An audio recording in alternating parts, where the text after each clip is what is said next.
They called it the Black Day. No one remembers who named it first. Maybe a historian, maybe a soldier, maybe a survivor, whispering it through broken teeth. But everyone across the galaxy remembers what it meant. It was the day the galaxy learned to fear humanity, not because of our technology, not because of our weapons, but because of something much deeper, something that made every alien council, every empire and every ruler stare into the void and whisper they shouldn't exist.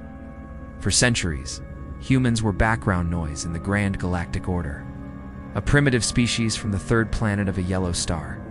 Loud, impulsive, too quick to laugh, too quick to cry, and far too willing to die for ideas that made no logical sense, to the Galactic Council. Humanity was an oddity, a fragile species that spread faster than anyone expected, colonizing barren worlds with sheer stubbornness. They had no empire, no superior fleet, no ancient lineage. The Council recorded them with a simple line: emotionally unstable, potentially useful, not a threat. And then came Sigma-9. Sigma-9 wasn't special. A dusty rock orbiting a dying orange sun, no valuable minerals, no strategic position.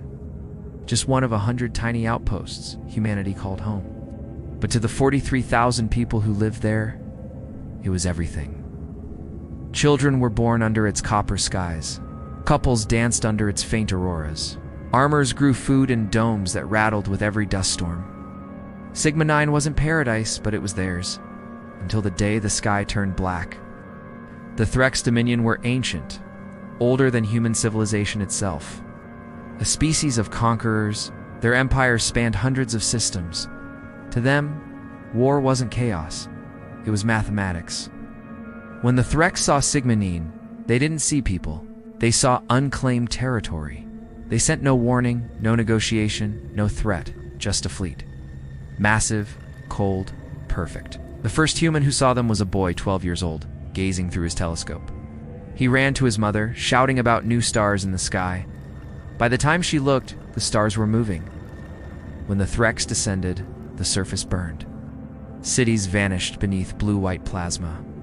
The planet's atmosphere screamed.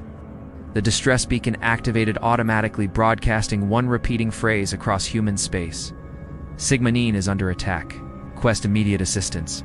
The message reached the Galactic Council too. Their response was silence. Sigma-9 was too far, too small, too insignificant. But the humans heard. And humans don't abandon their own. When the call reached Earth, it was 3 a.m. at Fleet Command. A single operator, tired, half asleep, replayed the message. He forwarded it to Central Command. Within 30 minutes, every major admiral on Earth was awake. The data was clear. Sigma-9 was doomed. No help could arrive in time. But in that cold room, among men and women who'd fought wars and lost friends, silence hung like a blade. Then Admiral Saren spoke. "We can't win this." "No," another replied. "But maybe we can make them regret it." Orders were given. A small strike group was assembled, 47 ships, most weren't even military. Cargo freighters, mining vessels, retrofitted transports. Volunteers filled the rosters, soldiers, engineers, mechanics, people who knew they might never come back. A technician recorded their launch sequence. The file was later titled The 47. It took them 3 days to reach Sigma-9. 3 days of silence, fear, and preparation. Some wrote letters home. Some played old Earth music through the ship's speakers. One pilot recorded himself saying, "If this is the last thing I ever say, tell my mom I did something that mattered." No one slept much. They weren't heading to win a battle. They were heading to make a point. The Threx fleet numbered in the hundreds, sleek, silver, organized like a machine. The human fleet was chaos. Ships of all shapes and sizes, patched together with grit and duct tape. When the humans entered the system, the Threx commander opened a channel. His voice was cold and precise. "Unidentified vessels. You are entering Threx-controlled space. Withdraw or be destroyed." The human captain, Commander Ellis, answered calmly. "That's human space. That's human soil. And those are our people down there." The Threx paused. Then he laughed. "They are already dead." Ellis took a breath. "Then we're here to keep them company." The channel closed, and humanity charged. Plasma fire filled the void. Human ships burst apart under the first barrage, metal, flame, and silence scattering into the dark. But the rest kept moving. They didn't fight like the Threx expected.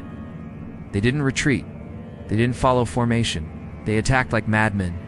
A mining hauler rammed a destroyer at full speed. A cargo ship fired its engines in reverse to blind a Threx cruiser before detonating its fuel tanks. Every time one ship fell, two more broke formation to cover its escape.